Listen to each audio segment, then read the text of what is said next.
welcome to the Raise This Place podcast. This is episode 4, and in this episode, we're going to be talking about addiction, mental health.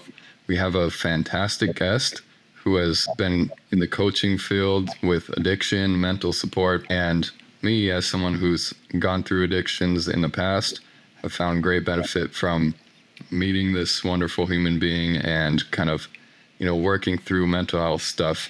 So I think this is going to be a jam-packed episode with tons of value for everyone who is suffering either with addiction, knows someone with addiction, or just the broader mental health. And it's a fantastic episode, so thank you for tuning in. We have with us Sorcha, who is an addiction coach, and she also has a herbal remedies brand, and she's starting her own podcast. I'll be launching it soon. It's going to be called Medicinal Mindsets. So we're just going to talk about, mental health, physical health, herbal remedies, and just kind of like holistic care. Fantastic. Well, welcome to Raise This Place. Yeah, let's get started. So you being someone in the addiction field and, mental health field and everything, what drives you? Like, what got you kind of started into this space, and what drives you? Like, I feel like a lot of these areas, like I know specifically with myself that, any of these kind of like passionate areas are usually rooted in like life experience and just this feeling of like you want to help the world become a better place, which is also kind of a reason why I started this podcast specifically with mental health. Would you say that's similar for you? Yeah, definitely. You know a little bit about my backstory, but the reason that I really got into health coaching and then addiction coaching and then herbal medicine was because I have a chronic illness, cystic fibrosis. And when I was growing up, it was just not a good time. I was really suicidal from a young age. I didn't really believe in myself and my life because I just thought it was going to end pretty abruptly.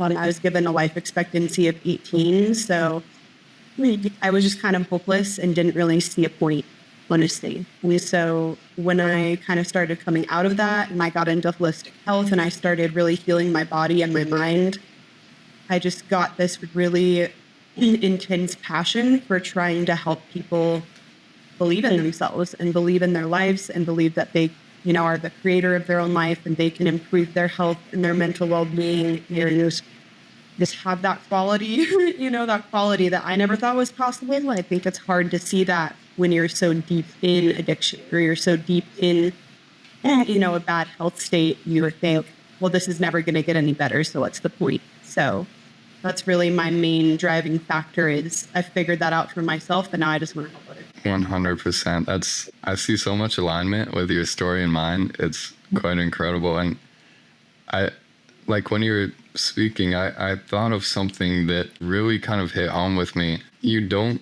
understand the level of life that you can live when you're in those states of like either depression or those downward negative states.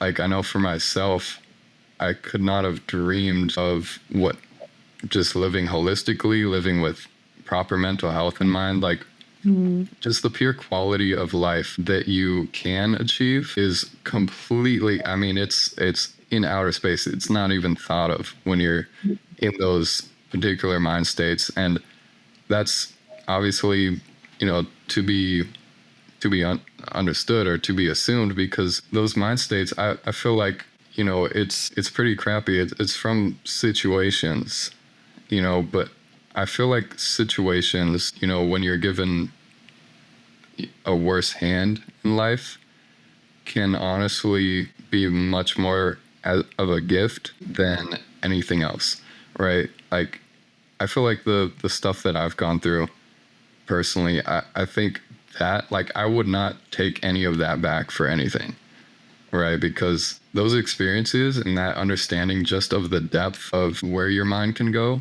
and seeing the kind of contrast of where your mind has been and where it can be and where it is currently, it's such a contrast. And I don't think many people will go through that kind of, differentiation of mind states. I think obviously there's the standard, like, variations in emotion and everything. Like people at work they go through struggles, they go through workplace drama and all sorts of things like that. But really, when it comes down to these like more extreme cases, I have no idea what it does, but it does something deep in your mind that just allows you to almost achieve higher states of like peace of consciousness. And I don't know if that's just maybe a built-in factor of reality or our consciousness or something. Like if we, go to the yin or whatever, then we got to have the yang, right? So if we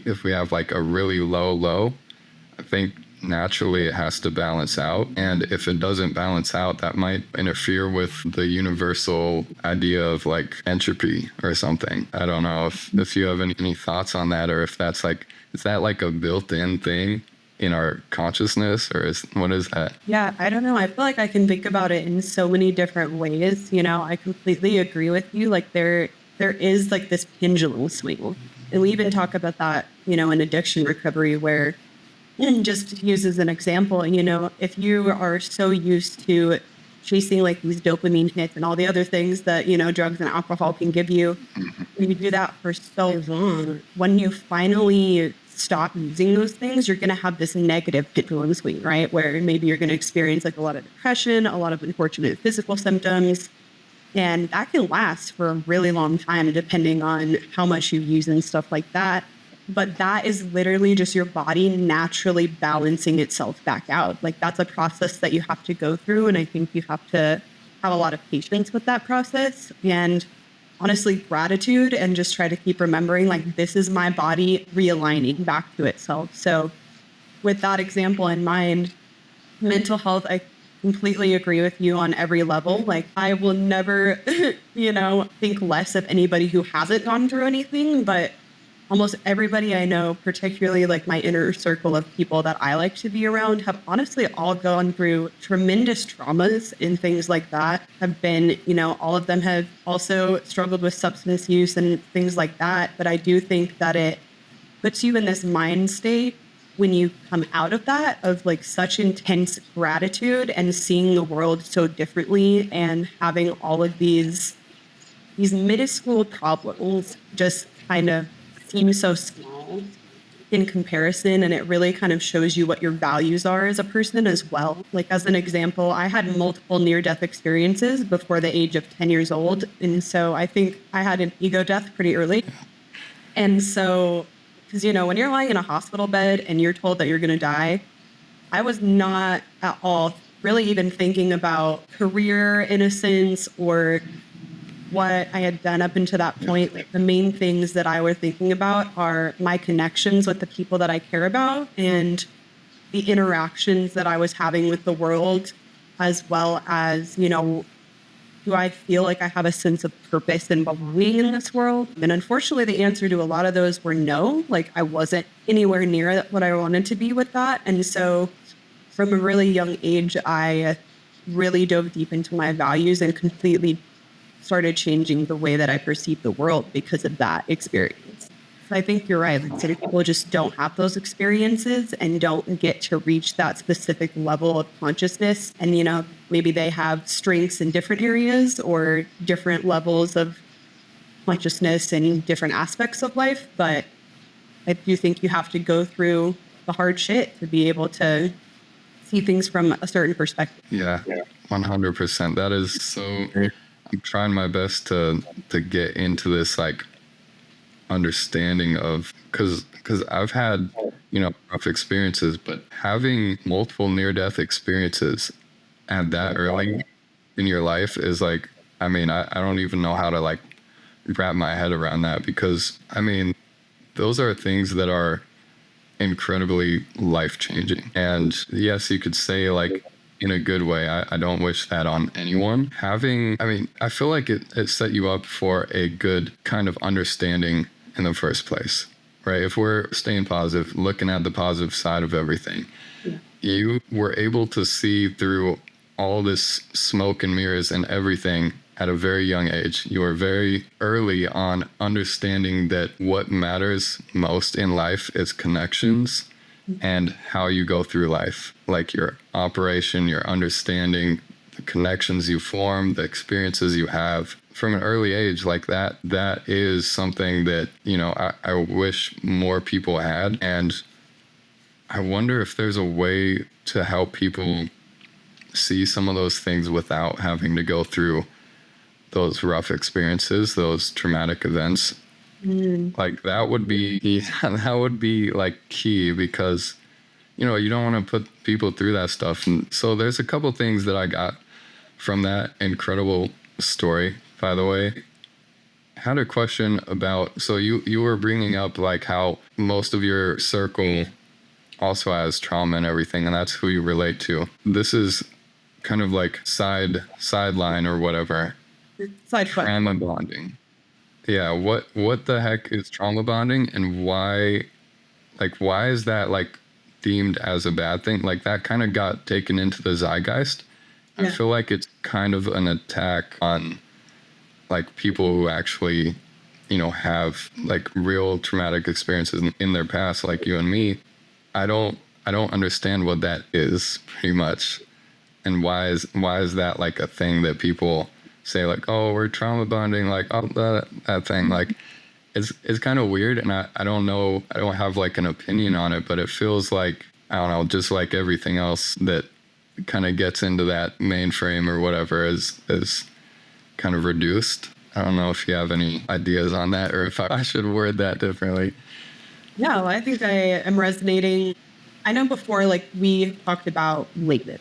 And I think I used to really get attached to labels. And now I feel like labeling anything automatically causes some sort of stigma. I think, trauma bonding, you're often hearing about trauma bonding in a sense of like toxic relationships and things like that. And while I do think that has a place and like there's a lot of truth to that, I am definitely trauma bonded with everybody that I'm close to as far as my understanding of trauma bonding, because like we were just talking about, trauma, especially specific types of trauma, bond people together because it's a connection that you have with another person. Like you have been through a similar experience. I mean, I would arguably say I'm trauma bonded with like all of my clients because, I specifically seek out people in my personal business, and we sit together with the addiction coaching. I specifically seek out people who have been through a lot of trauma, who have a lot of health trauma, sexual assault trauma, family trauma, relationship trauma, because those are things that I can relate to. You just automatically feel a connection with individuals who have gone through the same experience. And as we were just talking about, in my experience, I feel like if somebody, one, is can be transparent and open with another person, especially someone they don't really know about what they've been through, that takes an incredible level of like self-awareness and strength and just a different level of consciousness than a lot of people will accept. And so I really am drawn to those people who are just real, who are very authentic about their experience and what they've gone through in life, even when it sucks, because we all deserve to be able to talk about that openly. And I also feel like I love hearing, this is trying to keep it positive, but it might sound weird. I love hearing what people have gone through because it actually gives me like genuine insight into how that person thinks and sees the world, especially with how they talk about what they went through. You know what I mean? Like if somebody is in a victim mindset, I am really turned off by those people, unfortunately, unless it's in like a professional sense. Like I'm really trying to help them. I have all the empathy in the world for them, but I'm also like, that's not somebody I want in my inner circle anymore, because that's not the mindset that I'm in anymore. Yeah, I don't know if that answered your question, but I think trauma bonding is a good connecting factor unless it's keeping you in a toxic relationship. Yeah. 100%, because it can even just be like workplace trauma or something, like if you go through some, because trauma is so, for better or for worse, the word trauma is definitely, absorbed by mainstream now. It's taken into all sorts of different contexts. Like you could be, maybe your teacher or your boss or something, yells at you and couple of your coworkers, and then you could be, having gone through that, connect with them, and almost like I don't know if it's a utilitarian relationship or something. There's a name for it, but basically like talking bad about your boss or teacher because they yelled at you with your coworkers. That's not forming a true connection with your coworkers. That's just connecting with negativity. And if we really understand connection, if we really want to understand what makes true connection, it's definitely not negativity, right? It's love, it's beauty, it's understanding, it's curiosity, even. All of those things, especially in IFS, like all those things that are from yourself, like the self area of your, I don't know what you call it, but your yeah, your true self. If you're connecting with your true self in the context of IFS, that's genuine connection. That's like relating to people and forming those true things. And just because you have those experiences in your past, you're not specifically connecting to those people through those experiences. You're connecting to the true people because they're easier to access, because they have opened themselves up and they have gone through stuff and developed themselves. So I feel like there's a difference between the New Age trauma bonding label and genuinely going through traumatic experiences and building, and developing yourself into someone who just sees that kind of, I almost feel like I cannot put a word on it, but people with that experience, they have a different, with those experiences, they have a different kind of vibe and like way that they carry themselves, I feel like. And it's almost more, like you were saying, almost like more real. It's like, but how come, so here's my question. How come it feels more real? Does that mean that like everyone is walking around not being real, or like what, like what is real and what is the scale and where is the threshold of where you would say real is? Not to put you in like a sticky situation or anything, but yeah. Okay, let me use this. I'm not sure if you've read this book. I feel like we've talked about it before. Have you read The Four Agreements? I have. It's been a little bit. I more recently read The Actor, which is also by Don Miguel Ruiz. But it's been a while. So one thing that I always remember in the beginning of that book, he talks about the smoky mirror, I think he calls it. So when you said that earlier, like the smoky mirrors, he's basically describing like we're all very domesticated. And so it is hard to know like what is authentic for us as humans and what are like all of these societal rules and expectations and things that we just like made up one day and decided to roll with it. But the smoky mirrors thing, he's talking about how, as we were just talking about, real connection and like real authenticity typically comes from this place of love, this place of like empathizing with other people and just finding any way that you're connected and basically saying like we're all one and the same, but we just have these differences, but we're all the same. We're not differentiated by any of these surface level things. Yeah. And so just seeing everybody, not in like a narcissistic way, but as an extension of yourself and feeling like, I think I also connect that to the old phrase, like treat others how you want to be treated, because if you see them as yourself, like say you have a trauma that connects you to somebody, like let's say you were like molested as a child. Unfortunately, that's a pretty common one. Meet this person and they are, transparent enough and open enough and authentic enough within themselves to like share that information with you at a point, right? And then all of a sudden you get this feeling, at least this has been my experience with stuff like this, is you almost get this feeling of like relief, not obviously because that happened to that person, but because that's now something, an experience that you've shared with another living, breathing human who also has come out of that experience and improved their quality of life and become a better person. And I really just love that. I love that people can take the things that happen to them and use them to connect in a positive way and to help other people. And with the smoky mirrors thing, I think there's so much bullshit, man. There's so much stuff everywhere that really doesn't matter. There's so many things that we're taking as, more ways to be disconnected. Like, I don't know how else really to describe it, is for some reason, people just want to not. They're just like afraid to be connected or something. And so they're like, Yeah. race, sexuality, religion, like blah, blah, blah. Bleh. Politics, like whatever. Oh, Like, yeah. if you don't agree with the way I think, then you're not. It's like they're almost worried. And I will take this back when you're thinking about nurses, that word is way overused. However, I do think it's really weird to see somebody and be like, I don't agree with your political views, or I don't agree with this, so therefore you're a terrible person and I hate you and I want nothing to do with you. Yeah. What do you mean? 100%. It doesn't I make feel sense.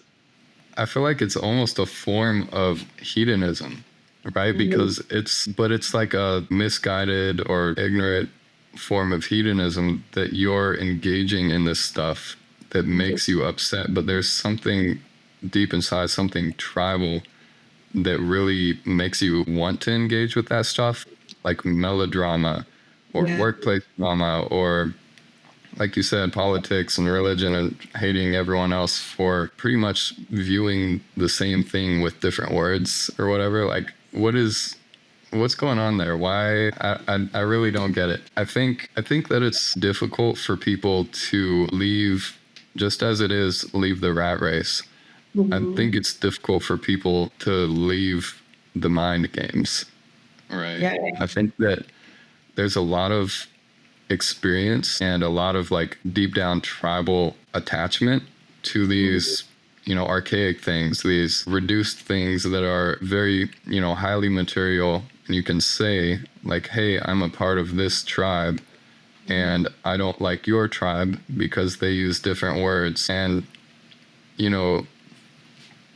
I don't know. I think what you were saying with the golden rule is highly resonant, and it's actually wild you brought that up, because I was just kind of pondering the golden rule yesterday, and I was thinking to myself, like, why is that the golden rule, but nobody actually follows it?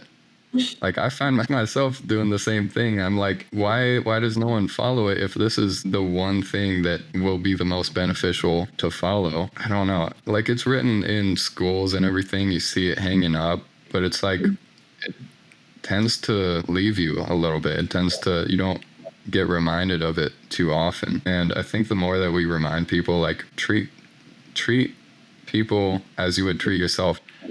It's the golden rule and everything, but it's much deeper than that, in that if we all see this connection, that we are all kind of that same core essence of humanity, of like a being that's here on planet Earth, then all of our differences and everything, same thing with like space men or like astronauts, I guess is the correct term. Astronauts, they go up into space and they look back and they're like, this is just one tiny planet in this massive black void of, nothingness. Whatever, yeah.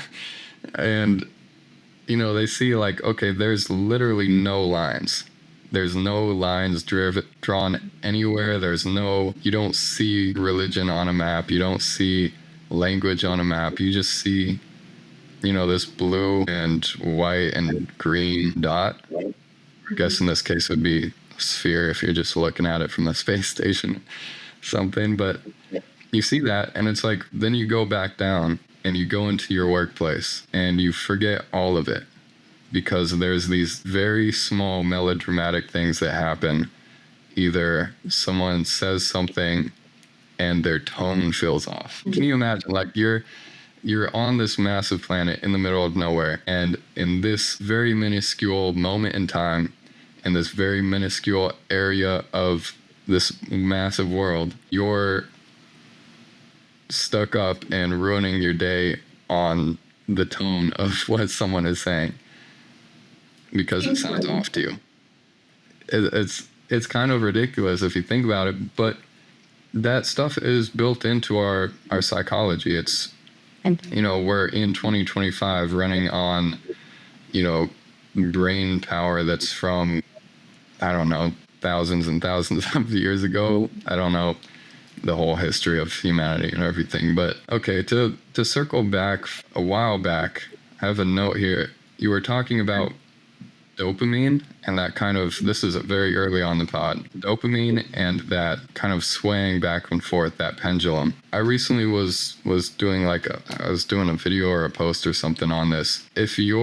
So it was kind of in the context of productivity, right? If you're trying to be productive and you're doing something that is unproductive and you're spiking your dopamine, either having some snacks with it or on your phone, and you're also like, I don't know, vaping, or you're also like partying at the same time you're on your phone scrolling TikTok. I don't know what sounds like a crazy night, but you're just spiking your dopamine, and that baseline level of dopamine is going way down, so that you don't have the motivation, you don't have the drive to actually do what's important in your life. And if you're thinking about like, okay, if I want to connect with people, if I want to get somewhere in life, I want to develop myself, I'm not going to do that by spiking my dopamine with these activities. I'm not going to be able to develop myself in my own contempt, my own space. I don't know if that's the right word, but my own space, my own mentality, just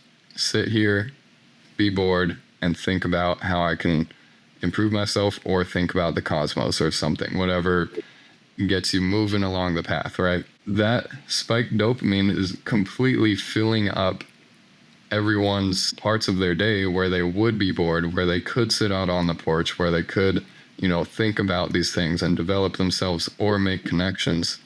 And that's the core thing that develops us, drives us as people. But what's ironic is we go on to TikTok, we go on to social media, and everyone's saying like, oh, you're so much more, like you can blah, blah, blah. And like, but you're on the very thing that's holding you back. But you're still there. Yeah. And then you go back the same day, and that's addiction. It really is. So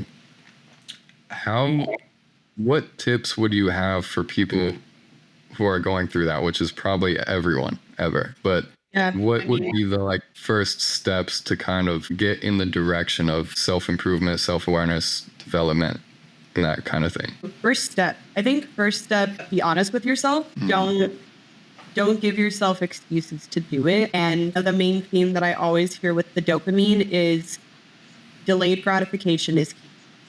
Because, everything that you were just explaining, I feel like everything that we do today as people, at least in America, I don't know what other countries are like, unfortunately, I'd love to see, but everything that we do, like you said, everybody has their phone. My job is 90% from a computer.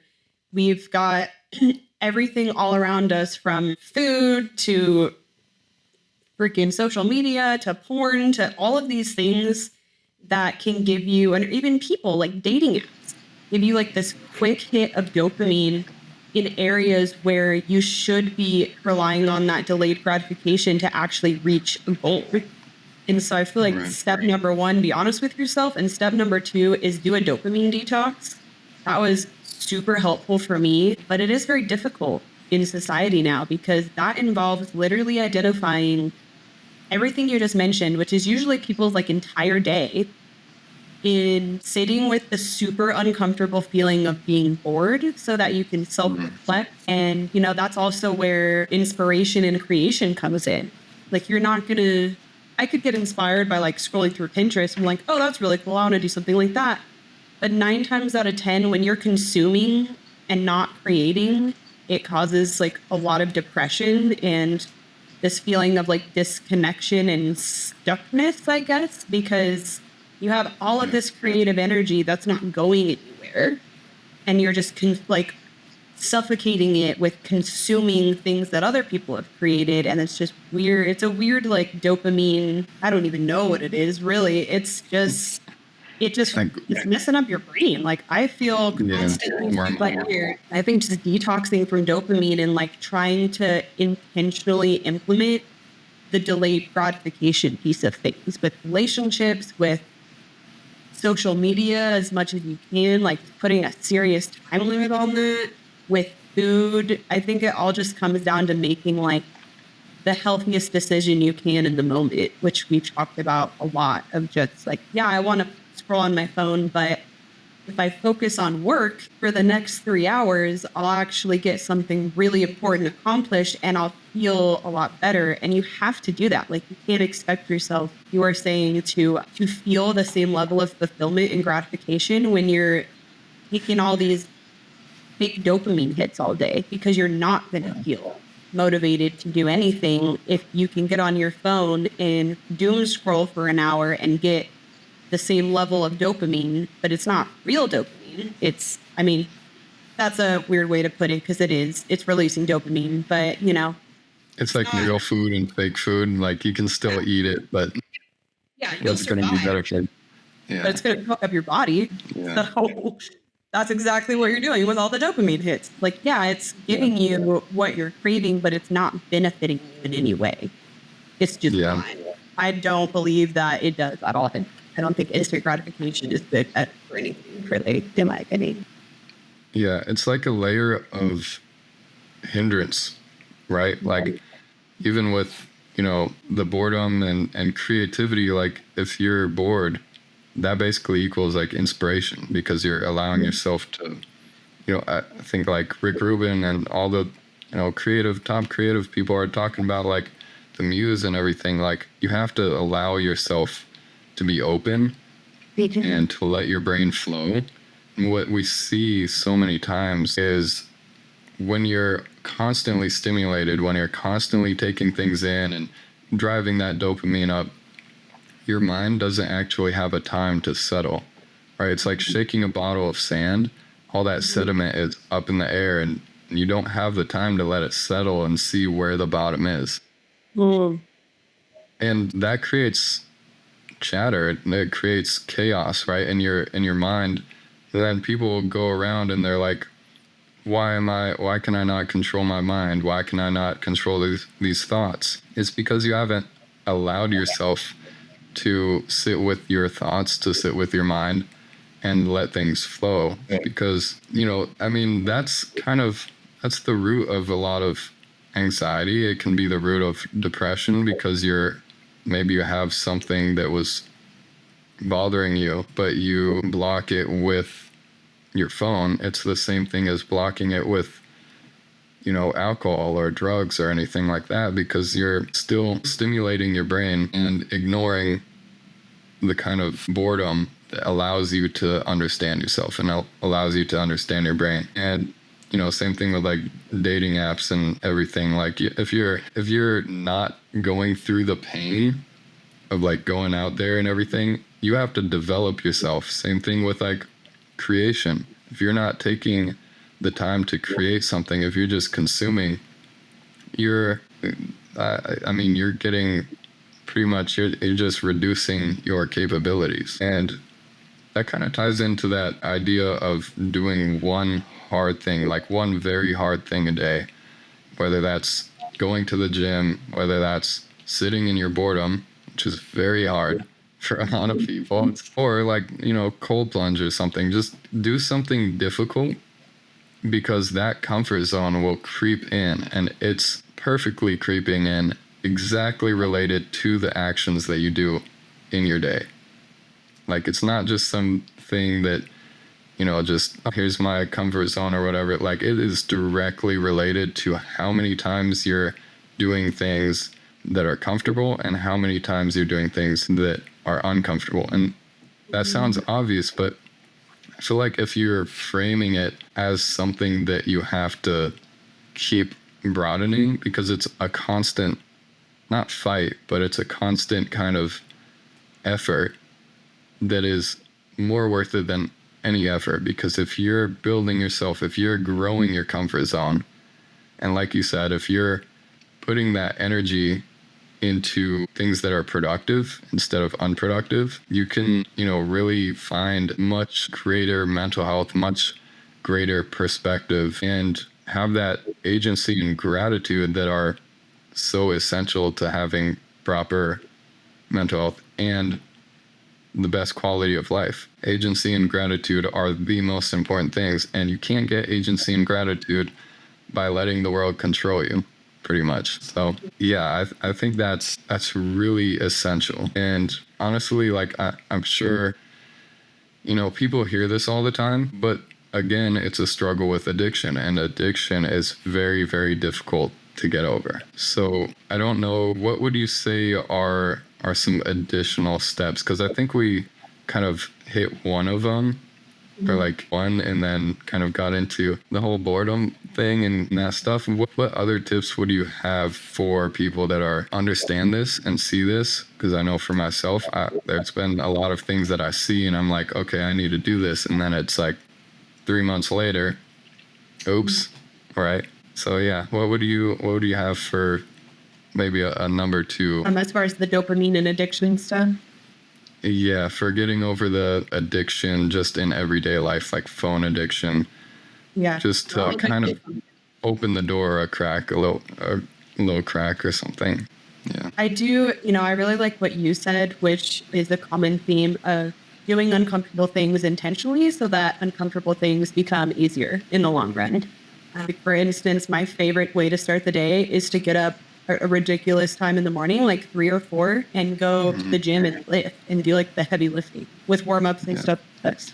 But because when I do that, it sets this momentum where like I get up, I have, kind of a transition to waking, I call it, where I'll like meditate, eat, get ready for the gym. Like I give myself a little bit of time, and then I get there and I'm like, okay, we're going to now hit the ground running and let's get this done. And you just feel that that's how you start your day, with something like that. You just feel this accomplishment, and it's almost like you're throwing in a momentum for I almost think of it like a medication, like a long release tablet versus like an instant, like a dissolve under your tongue. That's how I think about like the dopamine. So you go to the gym and you are, not looking at your phone other than like music, probably. You're not really talking to anybody usually, at least I don't. I know some people do, but like I just can't focus. So I just don't talk to anybody and I am in the zone. And I think that just sets you up for that momentum all day, where you started your day with something that's really difficult, that is not an instant gratification thing. Because most people will tell you like working out kind of sucks, at least at first, until your body really gets used to it and then you start craving it. But either way, like an uncomfortable experience, no matter how you put it, like working out is uncomfortable because you're making your body work. So I think when you start the day like that, it gives you momentum, versus if I wake up and I instantly go on social media and start doom scrolling, that's all I want to do all day because I've gotten that like hit. So I think starting, like the way you start your day is so freaking important, no matter what it is that you are. So important. Addiction-wise, because if you get up and your brain instantly gets a dopamine hit, that's all it needs.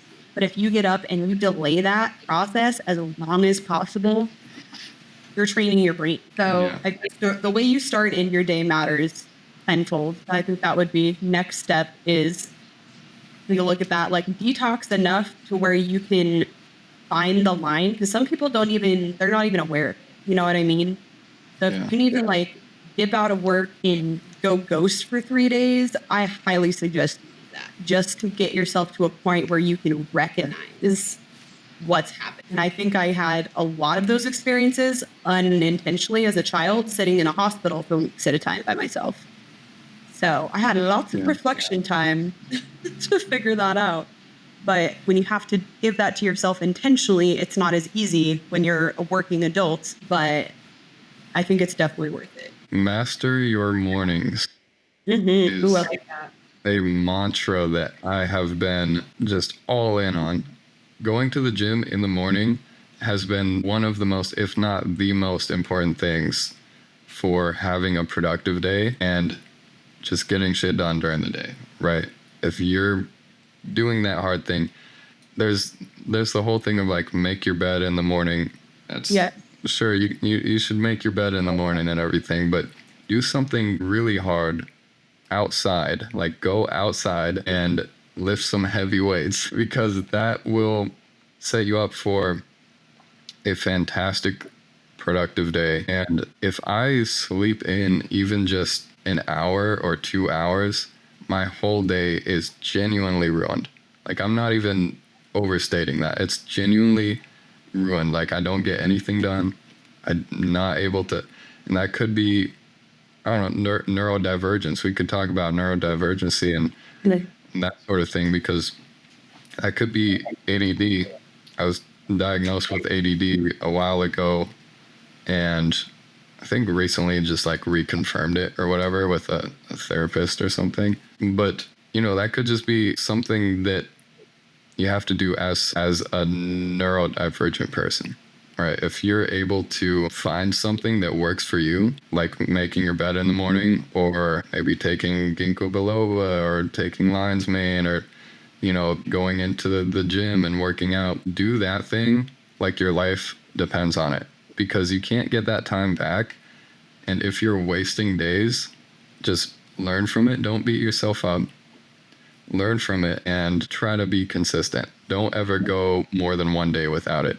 And you and I have both discussed Atomic Habits before, by James Clear, I believe. So that's one of the things he says in the book is don't miss something more than one time, right? If you're on a schedule, like if you're doing something every day, if you miss a day, go back the next day. Because when you miss more than one day, and that turns into like a week, and that turns into a month, and then 3 or 4 months pass, and you're like, well, I no longer have that journaling habit, or I no longer have my gym habit. It really is what you said about like going and getting through the suck. Because yes, it's always going to suck, but there's a stage where you're going to the gym, specifically in this example, if you're going to the gym for like, I don't know how long it was for me. I think it was probably it was either a year, or it was like, I think I kind of connected to it early on because I've had the great benefit of having a mom that was very into health and everything. So I kind of grew up around that and understood the importance of it. But getting through the sucky part of like, oh, I don't want to go to the gym, but I'm going to make myself go. Mm-hmm. After some time, your body will crave it, and your brain will understand that you have to do that for your own sake. And it's just a matter of making sure you actually do the action versus like convincing yourself. And you get into the same thing again with addiction. So if you're like trying to be sober from drinking alcohol, then the AA thing or mantra or whatever it is that you're, I don't know if that's specific to AA, but you see yourself as an addict, and you have to go through your life understanding that you are an addict.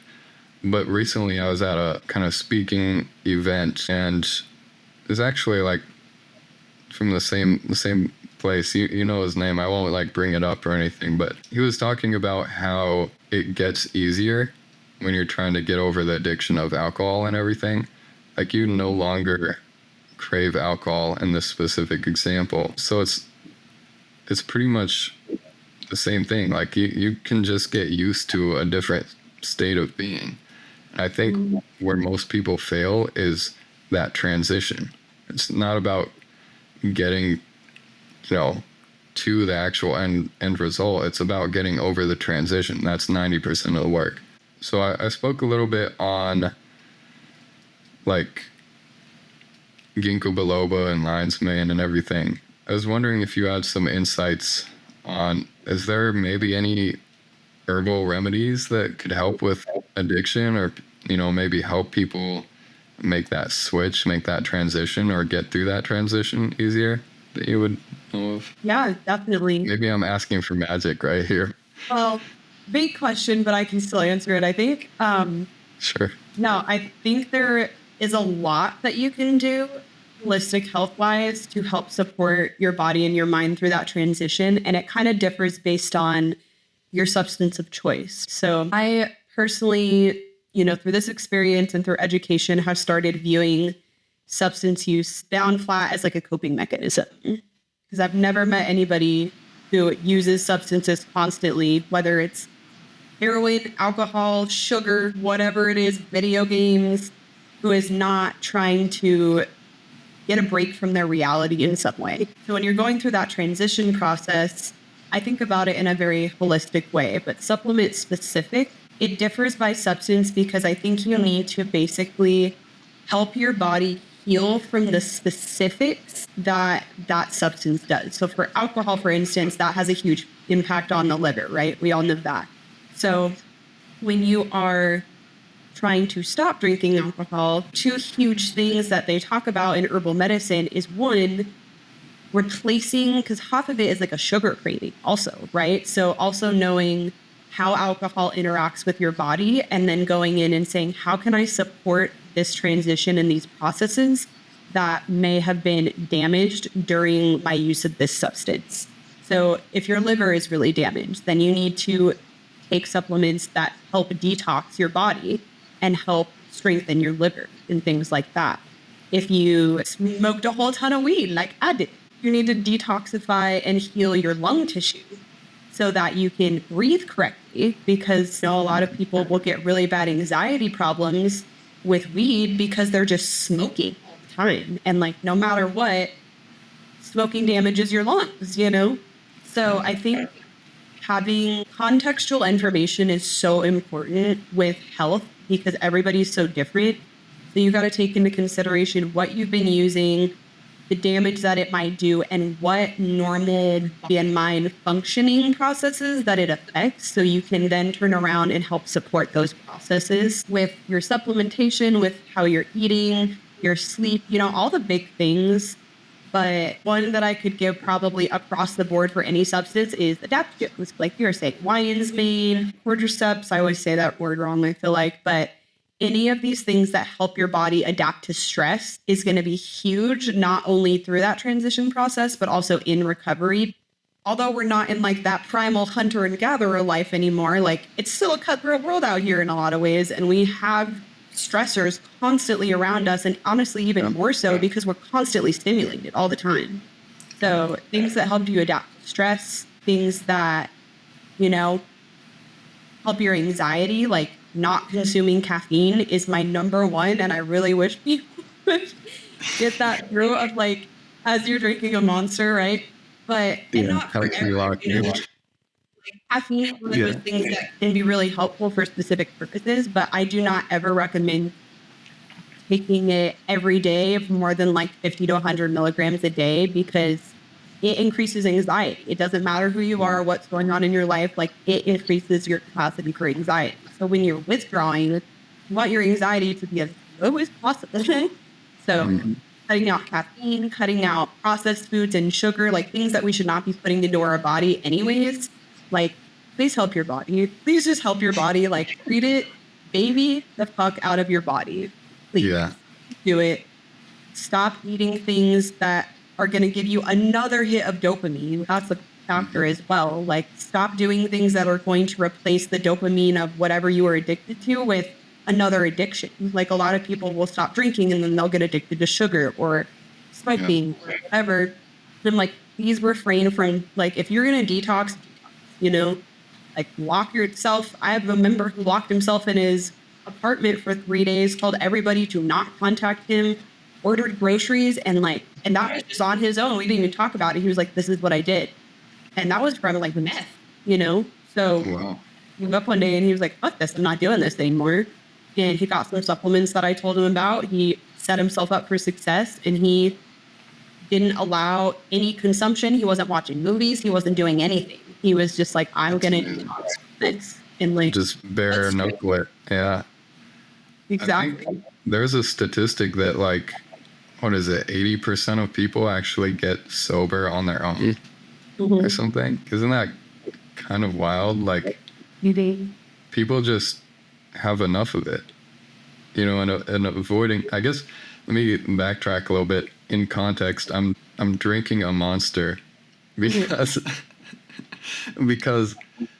I don't know, I'm a productivity freak, I guess. I just want to get stuff done, and what I find is it does help me get these long hour days done and everything. But I did take like a nice month off of caffeine because I was addicted to caffeine. Actually, I was drinking whole pots of coffee.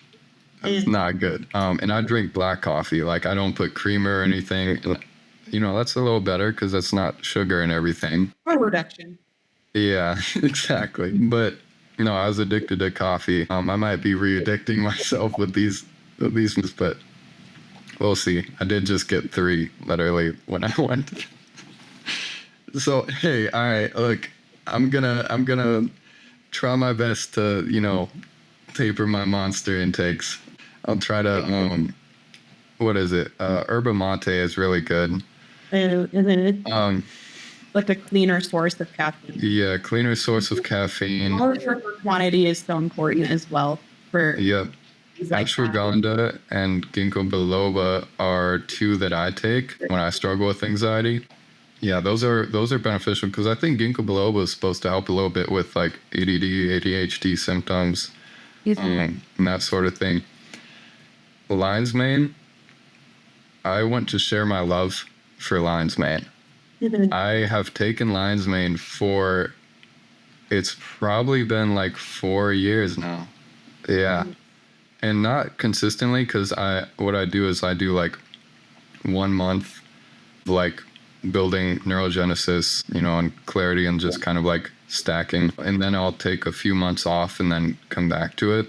And I usually try to sit at 1,000 milligrams of lion's mane, adaptogenic dose. And I'll take 500 too, just for like maintenance and keeping it up and everything for the month. But I'm sharing my love for lion's mane because I think I'm someone who really, really wants to maintain my brain through my entire life. Like, I don't want to be 60 years old and losing my cognitive function. I want to still be, the same kind of person I am now, like always looking for new things to learn, new endeavors, and trying to understand, this place that I live in. I plan to do that like my entire life, and I don't want to, suffer from cognitive reduction and whatever. Yeah. Lion's mane is 100% a highly recommended, I don't know what you call it, adaptogen mushroom. It's fantastic. Good for building neurons. There's a period of time where everyone was like, you don't gain neurons back. I think that was with the whole, what was it? Reefer madness or something, where people were like propagating the idea that neurons, I think it was just the science of the time, that neurons don't grow back, but they are slow. But you might as well do what you can to, once. Yeah. Do you have any like cool things that I might not know about on like other lion's mane similar things like that? I think all of the adaptogen mushrooms are fantastic. I know there's some specifics to those, like that have other benefits as well as mental health. So I think tailoring which one you take. Okay. I think definitely any adaptogen mushroom is amazing. Lion's mane, I think, is probably the most accessible one. So that's one that most people know about. I also really, really advocate for the supplement L-theanine, which I know we've talked about before. And I use that actually as part of my pre-workout. So my pre-workout is literally a shot of beetroot juice. So sometimes I put turmeric and ginger in it. And then I take this L-theanine caffeine supplement. And I love L-theanine because it gives you this focus and energy, but it's not like a jittery energy. It's a very calm, it's an energy that you can hyper-focus, I guess, if you could call it that. Yeah. I really like it. And I've also gotten, exactly. Yes, it helps you get into the flow state. And I really, really appreciate that because personally for me, I'm very sensitive to caffeine, because I have a tendency toward anxiety from, PTSD and trauma type things. And so that helps me focus that energy into the flow state. I really feel like that's what it does for me. And also gets rid of all the jitteries and stuff like that. And so I really enjoy L-theanine. I've heard that it's very, very good for ADHD and just all of those, pretty much any neurodivergence that's really good for is what I've heard. And I also did get confirmation from multiple holistic health practitioners actual doctors that it is safe to take every day. So that's great. About 1 to 200 milligrams up to 400, I think, if you're taking it twice a day. I usually just take it in the morning. That one is really awesome. I also think anything that helps you.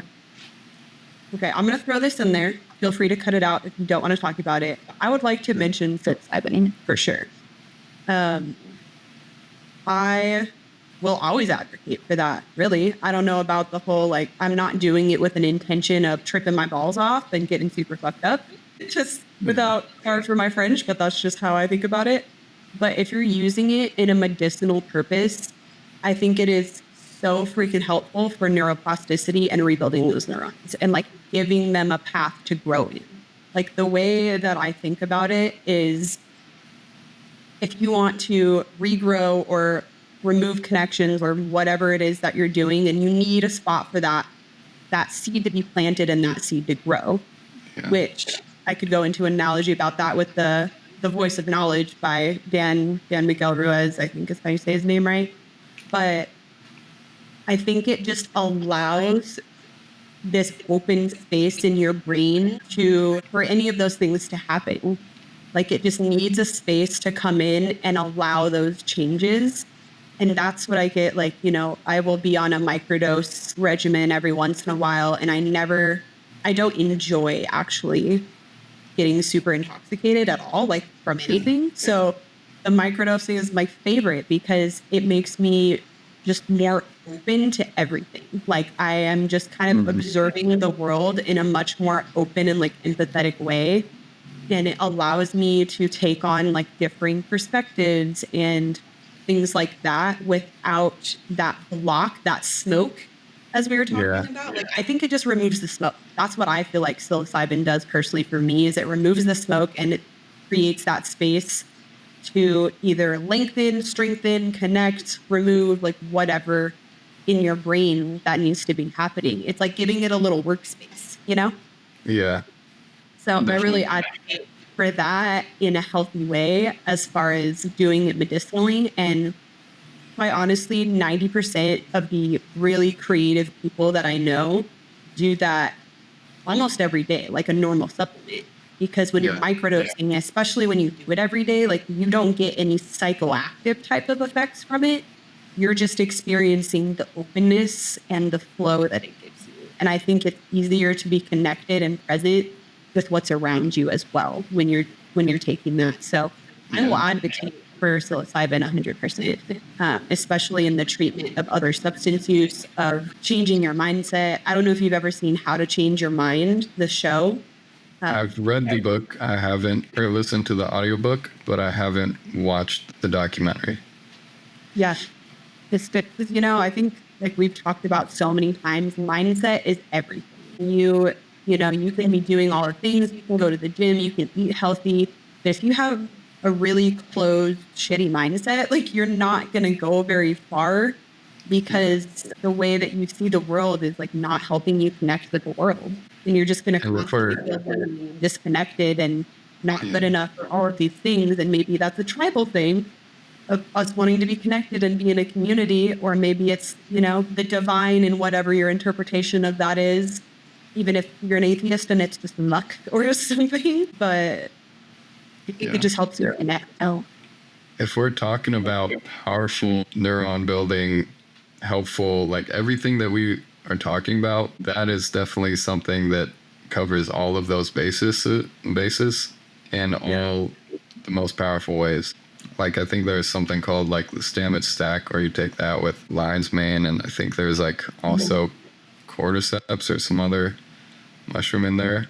And where you're from, Colorado, wasn't there just like a new law or whatever, or ruling where like that's pretty much open up like a lot more? I think it's recreationally legal now, which is great. That's it was medicinally legal. Like they have got the clinics and stuff where they had the clinics and everything. Psilocybin therapy, but I think it's recreationally legal, which is amazing. I feel like that should be the case everywhere, but I'm biased with that. Yeah. Well, I would probably agree with you because it is, on a microdose level, one of the most beneficial things you can take with less downsides than caffeine, which is insane to think about.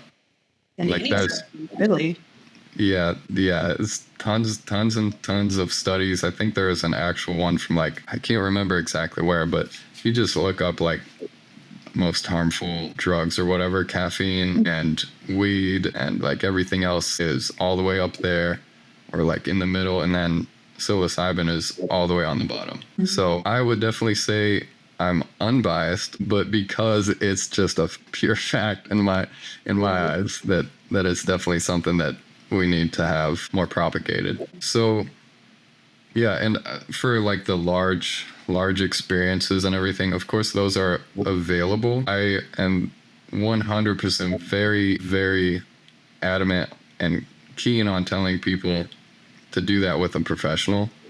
Don't just go around and, take like a handful of. Yeah, it's very important because that is 100% a possibility to have like drug-induced psychosis, re-triggering of like psychotic, like mental health issues, pretty much severe mental health issues. So that is very important if you're going higher than a microdose, to do that with a certified professional. And it's fantastic that we can like talk about this and actually like, because it's now, I think, Psychedelic Science 2025, that's a convention that's coming up. Yeah, that's gonna be cool to see. That's once every 2 years. Rick Doblin from Maps and everything is hosting that. Thousands of different participants, people from all over that are kind of in that mental health space, moving consciousness forward, that sort of thing. It's so beautiful to see because I think a lot of the mental health issues that we find and the issues with, I don't know, like legal systems and even issues with our education system, like gaining clarity is the first step. It's the root of what allows us to solve these problems, right? If you don't have the clarity and understanding of what's wrong, if you just kind of are in your dopamine, nest, just absorbing, consuming, and you don't have the time to think and be clear about what is going on in the world and like the issues that are surrounding us, issues with like systems or like old things like that, that has like historically been the thing that holds a lot of progress back, right? We saw in the civil rights movement and everything, like we have to remember that it was literally illegal to drink from white water fountains, like segregation and all that. We have to remember that is from a broken legal system. And it's just a fact of the matter. Like, we wouldn't have lawyers, and this is a wild kind of thought experiment. We wouldn't have lawyers if the legal system was perfect, right? Because lawyers are going through the legal system, finding loopholes to, work around and like vouch for this. Or obviously we'll have like people that vouch for you and everything, but the classic like lawyer, like, oh, this book in this section says this, so that counters your book in that section. Like, we wouldn't have any of that if we had a perfect legal system. So I think, and same thing with education and everything, we are making progress. I think we are literally going into the future, is my belief. Like, literally going into the future. It's 2025. What was it? Black Ops 2. The video game was based in 2025, and there was like drones and robot dogs and stuff. And now we have, this is taking a dark tone, but we have drones and, dogs and AI in war right now. So, yeah, so I think if we have any more, closing remarks or anything, I think we're pretty much covered. We've covered a lot of stuff. Thank you, Sorcha, for hopping on the Raise This Place podcast. It was an absolute pleasure to have you on. We shared some really good knowledge, and I'd love to have you on again in the near future. So thank you so much. And thank you all for listening to Raise This Place. This is a bi-weekly podcast right now. And if you're interested in supporting, please rate 5 stars on Spotify, Apple Podcasts, Overcast, wherever you listen to podcasts. This is available. And share it. If you thought this knowledge was good enough to share, then we would love for you to share it around and, get the knowledge out there. If you know someone that's struggling with addiction, go ahead and send this podcast to them. It might help them out. So thank you again, Sorcha. Thank you everyone that's watching. Take care. Let's raise this place.